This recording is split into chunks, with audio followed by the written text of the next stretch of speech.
안녕하세요. 오늘은 열왕기상 15장부터 17장까지를 함께 살펴보도록 하겠습니다. 15에서 16장은 남방 유다의 아사 왕과 북방 이스라엘의 6왕에 대한 이야기이고요. 17장은 북방 이스라엘의 아합 왕과 엘리야에 관한 이야기입니다. 어, 열왕기상 15장 아사 왕에 대한 이야기는 역대하 14장에서 16장에 더 자세히 기록되어 있어서 참고하여 더 말씀드리게 되었습니다. 르호보암 왕이 사망한 뒤 남방 유다에는 르호보암과 마아가의 아들인 아비암이 왕이 됩니다. 아비암은 여호와 앞에서 온전치 못하게 행하다가 3년을 통치하고 사망하게 됩니다. 그리고 이어서 아비암의 아들 아사가 무려 41년 동안 남방 유다를 통치하게 됩니다. 아사 왕의 업적을 살펴보면요. 그는 다윗을 따라 선과 정의를 행하였고 여호와의 전에 금은 기명을 구별하여 드렸으며 이방 제단과 산당을 없애고 주상을 회파, 아세라상을 찍어 없앴습니다. 또한 유다 사람들은 하나님 여호와를 구하게 하고 율법과 명령을 행하게 했으며 모든 성읍에서 산당과 태양상을 없앴습니다. 하나님께서 이러한 아사 왕에게 평안을 주셔서 여러 해 동안 전쟁이 없었습니다. 아사 왕 시절 유다에는 방패와 창 잡는 자가 30만, 베냐민 지파에는 활과 방패 잡는 자가 28만으로 총 58만의 군사가 있는 상황이었는데요. 이때 구스 사람 세라가 군사 100만과 병거 300승에 2배 가까이 되는 수로 쳐들어옵니다. 아사는 하나님 여호와께 간구합니다. 여호와여, 강한 자와 약한 자 사이에는 주밖에 도와줄 이가 없사오니 우리 하나님 여호와여 우리를 도우소서. 우리가 주를 의지하오며 주의 이름을 의탁하옵고 이 많은 무리를 치러 왔나이다. 여호와여 주는 우리 하나님이시오니 원컨대 사람으로 주를 이기지 못하게 하옵소서. 하나님께서 아사 왕의 이 기도를 들으시고 구스 사람을 치셔서 살아남은 자가 없게 됩니다. 그 승전가를 울리며 돌아오는 아사 왕의 군대에게 하나님의 신이 임한 아사랴가 말합니다. 너희가 여호와와 함께하면 여호와께서 너희와 함께 하실지라. 너희가 만일 저를 찾으면 저가 너희의 만난 바 되시려니와 너희가 만일 저를 버리면 저도 너희를 버리시리라. 이스라엘에는 참 신이 없고 제사장도 없고 율법도 없은 지가 이제 오래였으나 그 환란 때에 이스라엘 하나님 여호와께 돌아가서 찾음에 저가 그들의 만난 바가 되셨나니 그런즉 너희는 강하게 하라. 손이 약하지 않게 하라. 너희 행위에는 상급이 있음이니라.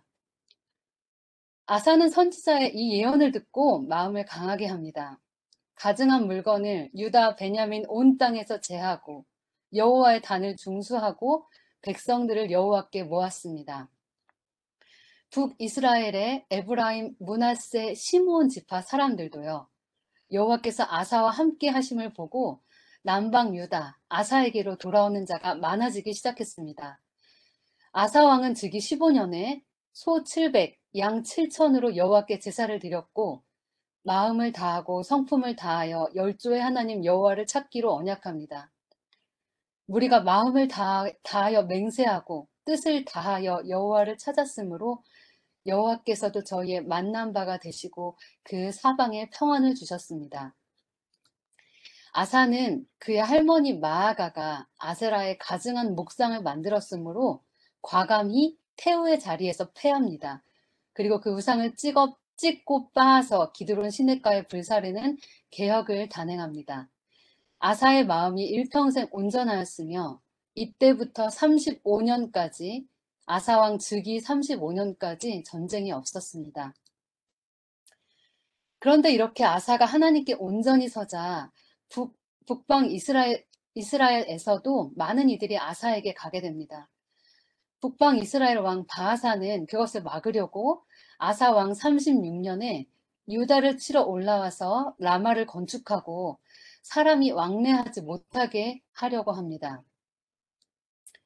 아사왕은 이때에도 하나님만 구했을까요?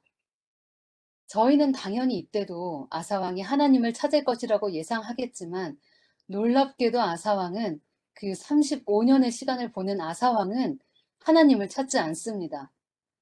그 분명한 이유는 알 수 없지만 아사는 하나님을 위해 드렸던 성전 곡간과 왕궁 곡간의 수많은 은금을 다메섹 왕 아람 다메섹 아람 왕 베나닷에게 바치며 도움을 청합니다.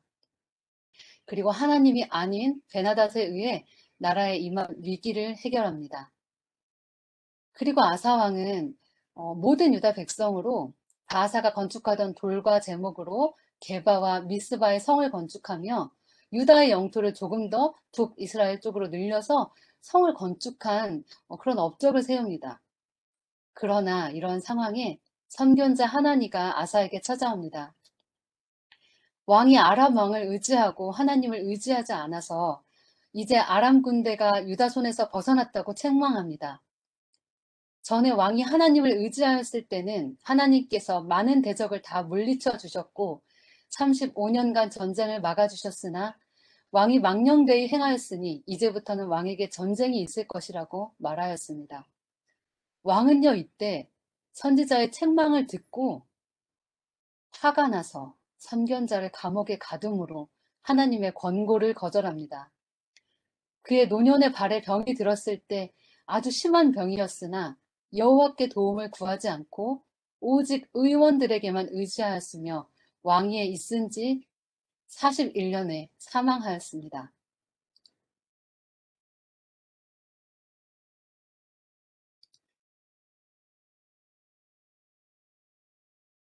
사진에서 볼 수 있듯이요. 남방 유다의 아사왕의 한 시대 41년 동안 북방 이스라엘의 7왕의 연대가 겹쳐 있습니다. 북이스라엘이 배도하던 거의 40년 동안 남유다는 한 명인 아사 왕의 통치 시대에 하나님 안에서 평안함을 얻었습니다. 이제 북이스라엘 왕들을 잠시 살펴보면 여로보암에서 시작하여 그의 아들 나답, 모반한 바아사, 그의 아들 엘라, 반역한 시므리, 오므리, 그리고 아합까지 바뀌는 북이스라엘 모든 왕들은 전보다 더욱 악을 행했습니다. 특히 아합은 전에 모든 사람보다 더욱 악을 행했으며 시돈의 엣 바알의 딸 이세벨로 아내를 삼고 바알 사당과 아세라 목상을 만듭니다. 이제 열왕기상 17장에는 엘리야가 아합에게 나타나 3년 동안 비가 내리지 않을 것이라고 선포했고 하나님께서 엘리야로 그리 시내가에 숨게 하시고 먹이셨으며 그 후 시내가 마르자 사르밧 과부에게 보내십니다. 엘리야를 통해 사르밧 과부의 가정은 가뭄 동안 음식이 끊어지지 않고 죽은 아들도 살아나게 됩니다. 열왕기상 15에서 17장에서 보게 된 인간의 상태는 첫 번째로 모든 세계 동안 하나님 안에서 굳게 섰던 아사왕이 통치 말년에는 하나님을 신뢰하지 못한 모습을 보여줍니다. 성전 곡간의 은금을 뇌물로 사용하면서까지 세상의 힘인 아람 왕을 의지하여 결국 실패한 그의 모습에서 인간이 가진 믿음은 매우 연약하고 그래서 인간은 성령 하나님을 전적으로 의지해야 하는 존재임을 알게 되었습니다. 결과적으로 인간의 모든 삶의 문제의 근본적인 해결 방법은 오직 하나님께만 있다는 사실을 다시 한번 깨닫게 되었습니다. 선지자와 왕에 보면 아사는 전쟁이나 국가 정책뿐 아니라 질병에서도 인간의 도움에 지나치게 의존했다.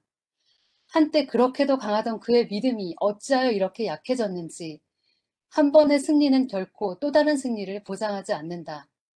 오늘의 힘이 내일의 힘에 대한 보증은 아니다. 구스 사람 세라를 크게 이길 때에는 아사의 믿음이 강했고 행동이 막강했다. 그러나 그런 힘을 소유한 자들은 원수의 주요 관역이 된다. 그 힘과 용기가 자라나는 대신에 아사는 퇴보하여 생의 말년을 병들고 낙심하여 비참함 가운데 하나님을 믿지도 않고 사람의 도움도 받지 못하면서 보냈다.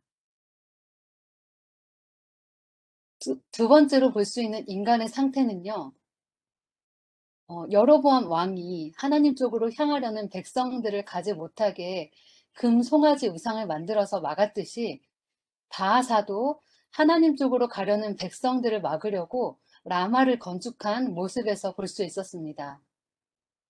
나라와 백성, 다른 사람들의 미래를 생각하기보다는 한 번 맛본 왕권, 그것의 자리 유지에 급급한 이기적인 사람의 모습이었습니다. 세 번째로는 여로보암의 아들 나답부터 아합까지 북이스라엘 왕들의 모습을 통해서 악한 가마력 때문에 하나님을 더욱 멀리 떠나게 된 인간의 상태를 발견할 수 있었습니다. 가마력이 정말 중요한데요. 그 중에서 악한 가마력은 정말 무섭다는 생각이 들었습니다. 나답에서 아합까지 악에서 더 큰 악들이 더해졌고 결국 아합에 이르러서는 아주 더 강력한 우상숭배까지 이르게 된 모습에서 삶에서 선과 악 중 어떤 가마력을 미치는 자가 되어야 하는지 생각하게 되었습니다. 그러나 이렇게 넘어진 사람, 이기적인 모습의 사람들도 있지만요. 또 다른 인간의 상태인 하나님의 편에 선 사람도 볼 수 있었습니다. 먼저는 엘리야입니다. 선지자와 왕에 보면 아합의 시대에 요단강 동편 길라산 중에 신앙과 기도의 사람이 살았는데 그의 두려워할 줄 모르는 봉사는 이스라엘 중에 신속히 퍼지는 배도를 막도록 되어 있었다. 이름 있는 도시들로부터 멀리 떨어져 있었고 평생 높은 지위를 차지한 일이 없는 디셉 사람 엘리야는 자기 앞에 길을 준비하신 하나님의 목적에 대한 확신을 가지고 그의 사명에 임하여 크게 성공을 거두었다. 신앙과 능력의 말씀이 그의 입술에 있었고 그의 전생에는 개혁 사업에 바쳐졌다. 그는 죄를 책망하고 악의 조수를 물리치는 광야에서 외치는 소리였다. 엘리야가 죄를 책망하는 사람으로서 백성들에게 나아갈 때 그의 기별은 고침을 받고자 하는 죄로 병든 모든 영혼들에게 길르앗의 유향을 제공하였다. 두 번째 다른 인간의 모습은 사르밧 과부입니다. 역시 선지자 왕 주석에 보면요. 이 여인은 이스라엘 사람이 아니었다. 그녀는 하나님의 선민이 누리는 특권과 축복을 일찍이 누리지 못했다. 그러나 그는 하나님을 믿는 사람이었고 자기의 길에 비추이는 모든 빛을 따라 사는 사람이었다. 그런데 이제 이스라엘 땅에 엘리야를 위하여 안전한 곳이 없게 되었을 때에 하나님께서는 엘리야를 이 여인에게 보내어 그의 집에 피신하게 하셨다. 그 과부가 삶을 포기할 수밖에 없다는 두려움에 처해 있던 바로 그날에 엘리야가 엄으로 자기의 필요를 공급해 주시는 살아계신 하나님의 능력에 대한 그 여인의 신앙이 최대의 시험을 받게 되었다. 그러나 무서운 궁지에서라도 그 여인은 마지막 떡 한 조각을 나누어 먹자는 낯선 사람의 요구에 응함으로써 그의 신앙을 증거하였다. 이보다 더 큰 신앙의 시험을 요구할 수 없었다. 이 페니키아 여인이 하나님의 선지자에게 나타난 후대는 놀라웠으며 그의 신앙과 관용은 놀라운 보상을 받았다. 123 성경 연구 2번 예수님의 모습을 보면요. 첫 번째로는 이 안에 예수님의 책망에는 회개와 돌아오라는 간절한 사랑과 용서가 있다는 사실입니다. 열왕기상 15장 3절에서 5절은 아비암에 대한 내용이고요. 그리고 역대하 16장 7절에서 9절은 아사왕을 견책하는 내용입니다. 아비암이 부친의 이미 행한 죄를 다 행하고 다윗의 마음 같지 않아서 하나님 여호와 앞에 온전하지 못하였고 그러나 하나님께서 다윗을 위하여 예루살렘에 저에게 등불을 주셨다는 그런 내용이고요. 5절은 15장 5절은 다윗이 햇사람 우리아의 일 외에는 여호와 평생에 여호와 보시기에 정직히 행하였다는 부연 설명이 나옵니다. 즉 아비암이 죄를 지었지만 다윗을 생각하여서 그 왕위를 유지해 주신다는 말이고요. 역대하에는 아사 왕에게 하나님의 신뢰에 실패함에 대해 견책하는 내용이었습니다. 다윗과 아비암과 아사를 비교해 보았습니다. 다윗은요, 바세바를 취하기 위해서 그의 남편 우리아를 고의로 죽입니다. 남의 아내를 부당하게 취하지요. 그러나 결국 끝에는 돌이킵니다. 아비암은 끝까지 하나님의 길을 따르지 않았습니다. 그리고 아사 왕은 하나님을 내내 따르다가 그의 통치 마지막쯤 하나님 신뢰하기를 버리고 세상을 따릅니다. 여기서 중요한 것은 의인이 없는 모두 죄 가운데 빠져 있는 이 세상에서 하나님이 이들에게 책망과 공고의 말씀을 주셨을 때 그것을 어떻게 받아들이는지에서 차이점이 발생합니다. 다윗은 자신의 죄에 빠져 허우적대지 않고 책망의 다른 면을 보고 회개하였습니다. 시편 51편은 다윗의 회개에 대해 쓰여 있는데요. 그 내용들에서 그가 얼마나 진심으로 회개하였는지 느낄 수 있습니다. 다윗이 그렇게 회개할 수 있었던 것은 비록 자신의 죄가 돌이킬 수 없을 만큼 큰 죄였지만 거기서 돌이키라는 하나님의 책망에서 그분의 사랑과 뜻을 보았던 것입니다. 그래서 사도행전 13장 36절은 다윗이 아사왕과 달리 자신이 생명이 다할 때까지 자기 시대를 위해 세우신 하나님의 목적을 위해 살았다고 기록합니다. 그러나 아사는 책망에 화를 냈습니다.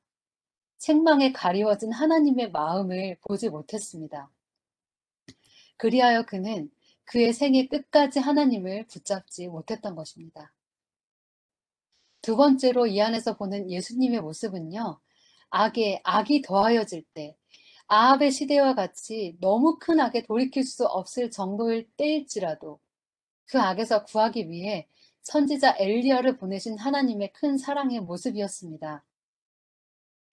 주석에 보면 여러 번 반복된 호소와 충고와 경고가 이스라엘을 회개시키는데 실패했으므로 이제 하나님께서 그들에게 형벌을 통해서 말씀하실 수밖에 없는 때가 이르렀다고 쓰여 있습니다.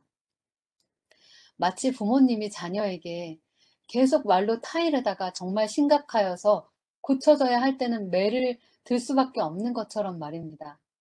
자녀를 고통스럽게 하고자 하는 것이 매의 목적이 아니라 절대 포기할 수 없는 부모님의 사랑처럼 하나님의 쓰리고 답답한 마음이 엘리야를 통해서 나타납니다. 엘리야를 통해 가뭄을 선고하신 것은 때려서 몸이 상할지라도 전체가 망가져가는 자녀를 볼 수 없어서 내리는 부모가 더 아픈 형벌이었던 것입니다. 엘리야의 뜻은 나의 하나님은 여호와이시다라는 뜻인데요.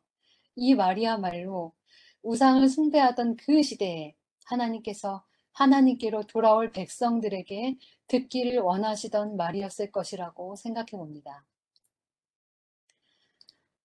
세 번째로 볼 수 있는 예수님의 모습은요.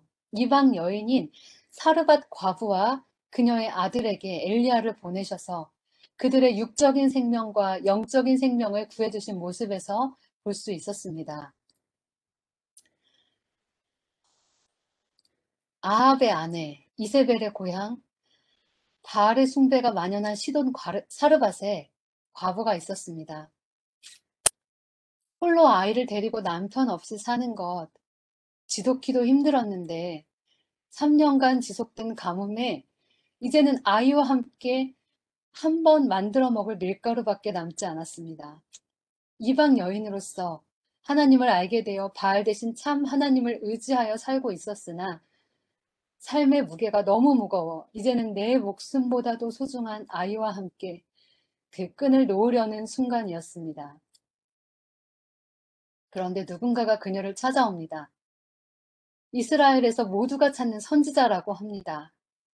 다른 곳은 모두 기근으로 절망 가운데 있는 그때에 갑자기 찾아온 그 선지자를 통해 그녀의 집에는 하나님의 능력이 날마다 펼쳐집니다.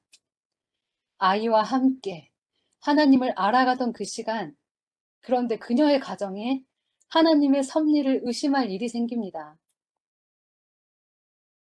소중한 아들이 죽게 된 것입니다. 자녀가 아프면 나의 죄 때문인가 하는 게 부모의 마음인가 봅니다.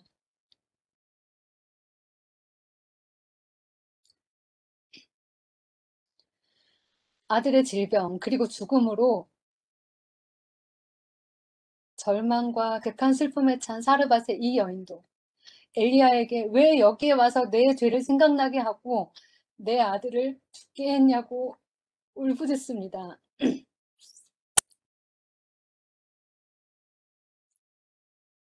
사르밧의 의미는 용광로인데요. 지금 이 과부의 믿음도 엘리야의 마음도 용광로에 던져졌습니다.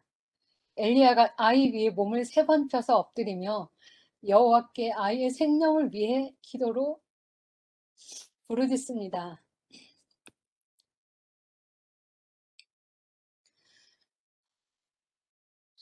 아이의 엄마에게 너무나도 두렵고 괴로운 그 시간, 하나님께서 엘리야의 기도를 들으셔서 아이가 살아납니다.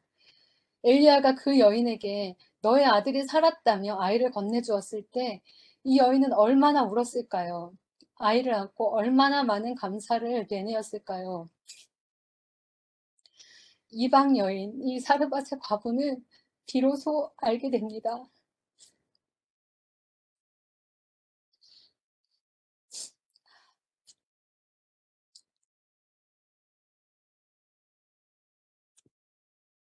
그가 아이와 함께 생의 끈을 놓으려고 했던 그 시간, 하나님께서 엘리야를 보내주셨으며 아들의 생명을 통해 우상 숭배지의 본거지인 이방 나라에서 그녀가 경험해보지 못했던 참된 신이신 하나님을 보여주셨다는 것을요. 이제 그녀는 엘리야가 하나님의 사람이며 엘리야의 입에 있는 하나님의 말씀이 진실한 줄을 안다고 마음 깊은 곳에서부터 고백하게 됩니다. 123 성경 연구의 3번 축복은요, 이미 2번에서 다 들으셨습니다. 아사왕이 하나님을 찾았을 때 얻었던 나라의 영적, 육적 부흥과 사르밧 과부가 하나님을 따랐을 때 그의 생명과 아들의 생명이 보존된 사실들에서요. 선지자와 왕에 보면 사르밧의 과부는 자기의 적은 양식을 엘리야에게 나누어 주었고 그 보답으로 그의 생명과 아들의 생명이 보존되었다. 시련과 빈곤의 때에 자기보다 더 가난한 자들에게 동정과 도움을 주는 모든 사람에게 하나님께서는 큰 축복을 주시겠다고 약속하셨다. 하나님께서는 변치 않으신다. 하나님의 능력은 지금도 엘리야의 시대보다 적어지지 않았다. 오늘 보신 열왕기상 15장부터 17장까지에서요. 저희가 함께 기억해야 할 것은 저희가 어떠한 죄된 형편에 있든지 주님께 돌아가지 못할 순간은 없다는 것과 이방이든지 어느 곳에 있든지 주님께서는 주님을 간절히 찾는 자의 고통의 기도를 들으시고 구원해 주시기를 원하시는 분이시라는 사실입니다. 저희를 정말 많이 사랑하시는 하나님의 마음을 오늘 조금 더 마음에 함께 새기게 되는 시간이 되셨기를 소망하면서 말씀 나눔을 마치도록 하겠습니다. 감사합니다. 아멘.